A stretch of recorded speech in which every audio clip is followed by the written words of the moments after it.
नाजरीन, नए बजट का निफाज कर दिया गया है और बजट में बहुत सारे टैक्सेस लगाए गए हैं जिस पर अपोजिशन की तरफ से तनकीद की जा रही है और हुकूमत की तरफ से यकीन दहानी करवाई जा रही है कि अवाम को रिलीफ दिया जाएगा।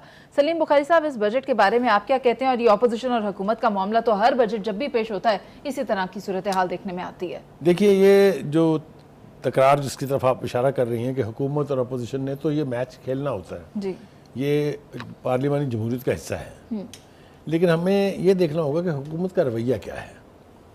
हुकूमत का रवैया ये है कि उन्होंने जिस बर्क रफ्तारी से चीज़ों की कीमतें बढ़ाई हैं, आप पेट्रोल को ले लीजिए, पहले पेट्रोल 8 रुपये कम हो गया जी, बड़ी बात है जी। 7 रुपये एक हफ्ते के बाद फिर दोबारा बढ़ गया जी। डीजल की कीमत 9 रुपये 40 पैसे फिर बढ़ गई जी। ये जिस रफ्तार से ऊपर नीचे हो रहा है और जिस तरीके से तनख्वाहदार तबके को आपने टारगेट किया हुआ है, तो उसकी तो ऐसी तैसी हो जाएगी जी। वो तो उजड़ जाएगा। वो तो यानी न सिर्फ ये कि वो तनख्वाहदार तबका नाला है हुकूमत के रवैये से, हुकूमत की पॉलिसियों से, बल्कि चीखो पुकार है एक तरह से। और मुझे नहीं पता कि कब ये लावा फट निकलेगा। मैं किसी किस्म की कोई धमकी नहीं दे रहा हूँ, ना किसी को प्रोवोक कर रहा हूँ, लेकिन हालात इतनी शिद्दत के साथ मुश्किल होते जा रहे हैं कि कहीं ना कहीं से कोई ना कोई आवाज़ आएगी। आप ये देखें कि जब आप शीरखार बच्चों को भी नहीं छोड़ते, उनके दूध के ऊपर आपने 18% टैक्स लगा दिया है जी। अब आप मेरा डिलेमा देखें, मेरी सैलरी पे टैक्स है, मेरे गैस के बिल पे टैक्स है, मेरे बिजली के बिल पे टैक्स है, मेरे पानी के बिल पे टैक्स है, मैं जिस चीज़ को खरीदने जाता हूँ उसके ऊपर टैक्स है। दैट मीन्स कि मैं डायरेक्ट टैक्स भी दे रहा हूँ और इनडायरेक्ट टैक्सेस ने मेरी मत मारी हुई है। हुकूमत फिर राज़ी नहीं है, फिर वो भीख मांगने निकल पड़ती है। अब ये जो 1 लीटर पेट्रोल है, इस पर 70 रुपए जा रहे हैं गवर्नमेंट की किटी में पर लीटर जी, टैक्स की मद में। ठीक है सर, 77 लेकिन शायद। इसलिए आपका पूरा नहीं पड़ रहा है कि आपने एक तो अपने अखराजात कम नहीं किए हैं जी। नॉन डेवलपमेंटल एक्सपेंडिचर जिस मुल्क का बढ़ेगा या मेंटेन रहेगा उसके लिए तकलीफात आनी ही आनी। ठीक है। फिर आपने वादा किया था, आपको याद होगा, बिलावल भुट्टो साहब ने तो उसके ऊपर 2 प्रेस कॉन्फ्रेंसेज की थी कि जब हम इक़्तिदार में आएंगे तो इजाफी वजारतें जो है वो ख़त्म कर देंगे। याद है, यही बात शहबाज शरीफ साहब ने भी कही थी जी। क्या हुआ उसका? कुछ भी नहीं हुआ, एक भी वजारत अभी तक कम नहीं हुई है। दूसरी बात यह है कि आपने जो सबसे बड़ा ग्रज है, मैं समझता हूँ तनख्वाहदार तबके का, वो ये कि अशराफिया को तो आपने दे दी है खुली छूट, ऐश कर रही है वो। जो सैलरीड क्लास है और जो कारोबारी तबका है उसकी आपने ऐसी तैसी कर दी है जी। मुझे आप ये बताएं, जब मुझे ये पता हो कि जिसके पास माल है, जो दोनों हाथों से हर जायज़ नाजायज़ तरीके से कमा रहा है, उसको तो आप पूछ नहीं रहे हैं। और मैं जो रिलीजियसली जिसकी तनख्वाह के सोर्स पर आप काट लेते हैं टैक्स, उसको आप मजीद तबाह से तबाह करते चले जा रहे हैं। तो ये क्या रवैया है? तो एक तो पिछले वक्तों में, अच्छे वक्तों में, बहुत ज़्यादा पुरानी बात नहीं है, तेल की कीमत एक दफ़ा तय होती थी बजट में, फिर कोई उफ्ताद ना आ पड़े, यानी मिडल ईस्ट की जंग ना शुरू हो जाए, इराक वार ना शुरू हो जाए, कुवैत पे कब्जा ना कर ले इराक, तो उसके अलावा साल भर में कीमतें आपकी अपसाइड डाउन नहीं जाती। मगर सलीम बुखारी साहब, अब जो हालात हैं वो इस तरह हैं कि हर 15 दिन बाद या इजाफा होता है या कमी होती है। देखिए ना, यही तो मिसनोमर, यही तो मैं कह रहा हूँ जी। अब ये महीने में 2 बार होने लगा है, पहले साल में 1 दफ़ा होता था जी। और अगर कभी कीमतें साल में दोबारा बढ़ानी पड़ जाती थी तो उसको मिनी बजट कह के गाली दी जाती थी जी। और अब ये है कि 1 महीने में 2 बार आपके साथ कुछ भी हो सकता है। और सर, ये जो प्राइसेस की फ्लक्चुएशन है, इसका मतलब ये है कि we have an unstable economy. Absolutely, इसके बारे में तो कोई शुबा ही नहीं है। ये तो कन्फेशन किया है प्राइम मिनिस्टर साहब ने भी कि जिससे भी हम मिले हैं उसने कहा पहले अपनी इकोनॉमी स्टेबल करिए। चाइना से बड़ा दोस्त कौन है हमारा? उसके जो सीनियर डिप्टी प्राइम मिनिस्टर आए थे, क्या कहा था उन्होंने कहा था political stability and economic stability, इसके बगैर सी पैक भी आगे नहीं बढ़ सकता। तो ये तो हुकूमत को समझना चाहिए, लेकिन वो पता नहीं कौन किस होश में वो गुम है। ऊपर से ये बताइए मुझे कि जब हालात ऐसे हों तो फिर MNAs और MPAs को देने के लिए 70 अरब रुपया आपने काहे के लिए रख दिया?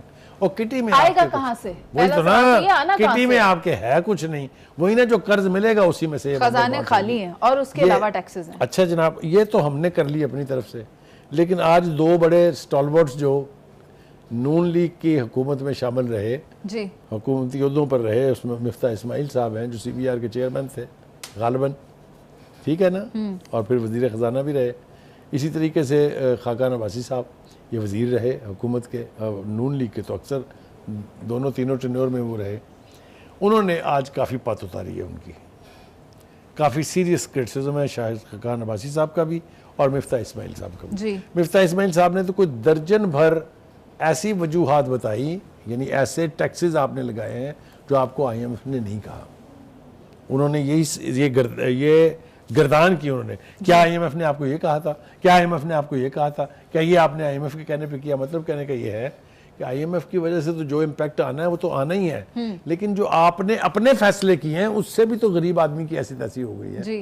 तो कहने का मतलब ये है कि ये बजट पास हो गया है, उसकी इम्प्लीमेंटेशन 1 जुलाई से चूँकि हो गई है, लिहाजा अब मुझे आपको हमारे इर्द गिर्द जितने लोग हैं जो सैलरीड क्लास है उनको अभी आगे आगे पता लगेगा कि हमारे साथ बनने क्या जा रही है जी।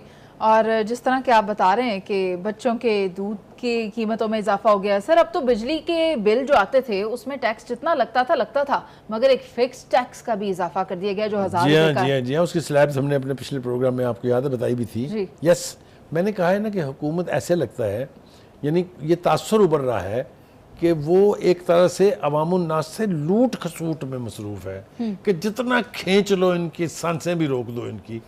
इस रवैये से हुकूमत कितनी देर चलेगी, कितनी देर चल पाएगी, कितनी देर चलना चाहिए इसको, ये सारे सवाल ज़हनों में उठ रहे हैं।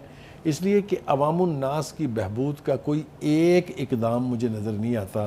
पंजाब कितना बड़ा सूबा है, पंजाब अगर अपने वसाइल के तहत बगैर टैक्स लगाए बजट पेश कर सकता है तो सेंटर को क्या आफत आई है, उन्होंने ऐसा क्यों नहीं किया। ये वो सवाल हैं जो लोगों के ज़हनों में उठ रहे हैं। और मैं फिर आपसे बता रहा हूँ कि जब तक आप आम आदमी पर से बोझ कम नहीं करेंगे, जब तक आप उसको रिलीफ का तासुर नहीं, यकीनी तौर पर रिलीफ नहीं देंगे, इस हुकूमत के लिए मुश्किलात बढ़ती हैं। सलीम बुखारी साहब, एक सवाल बड़ा अहम है, अता तारड़ साहब ने इस पर बात की है। वो कह रहे हैं कि वज़ीर आज़म का विजन है कि IMF का ये प्रोग्राम आखिरी होगा। देखिए, ये तो हमें हर हुकूमत ने बताया जी, हर हुकूमत ने हमें ये कहा कि बस इसके बाद हम IMF के पास नहीं जाएंगे। ये वाहिद हुकूमत है जिसने कहा कि अभी हमें जाना पड़ेगा IMF के पास। अगर आपको याद हो, जब पहली तकरीर की थी शहबाज शरीफ साहब ने, तो ये कहा था उन्होंने, बजट स्पीच में भी औरंगजेब साहब ने भी इसको दोहराया है कि हमें एक तो लेना पड़ेगा। इसका मतलब ये है कि आप जितने मर्जी डिनाइल मोड में रहें, लेकिन आपने करना वही है जो आपने करना है, यानी IMF के पास जाए बगैर आप खुद तस्लीम कर रहे हैं कि कोई चारा नहीं है। ठीक, अगर ये सूरत हाल रहेगी, जब तक हम कशकोल लेके मांगते रहेंगे, लोगों की शराइत तस्लीम करते रहेंगे, हमारे यहाँ आवाम को रिलीफ मिलने का कोई इम्कान नहीं है। अच्छा सर, ये अता तारड़ साहब ने ये भी कहा है कि इन लोगों ने लगता है बजट की किताब नहीं पढ़ी, तो क्या ये सरजनिश ऐसी बिला वजह कर रहे हैं? मेरे ख्याल से तो जिस तरह वो मिसाल है ना, बिल्ली खंबा नोचे, खंबा नोचे, ये खंबा नोचने वाली बात है। अब आप मिफ्ता इस्माइल को ये नहीं कह सकते कि उसको बजट नहीं आता या उसको बजट की समझ नहीं आती। यही हाल खाकान अब्बासी साहब का भी है। ही वेरी वेल अंडरस्टैंड कि बजट में इन्होंने क्या कार्रवाई की है, और इसीलिए उन्होंने प्रेस कॉन्फ्रेंस करके आज उसका इजहार भी किया है।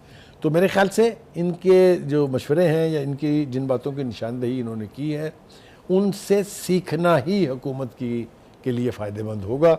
उनको शटअप कॉल दे के आप कोई बेनिफिट आवाम तक नहीं पहुंचा। ठीक है सलीम बुखारी साहब, यानी कि अगर ये लोग हुकूमत वाले इस बात को तनकीद बराए इस्लाह ले लें तो फिर मसाइल का हल निकल सकता है। प्रोग्राम का वक्त ख़त्म हो गया है, आपसे इजाज़त चाहेंगे, कल फिर मुलाकात होगी। अल्लाह ने के बाद।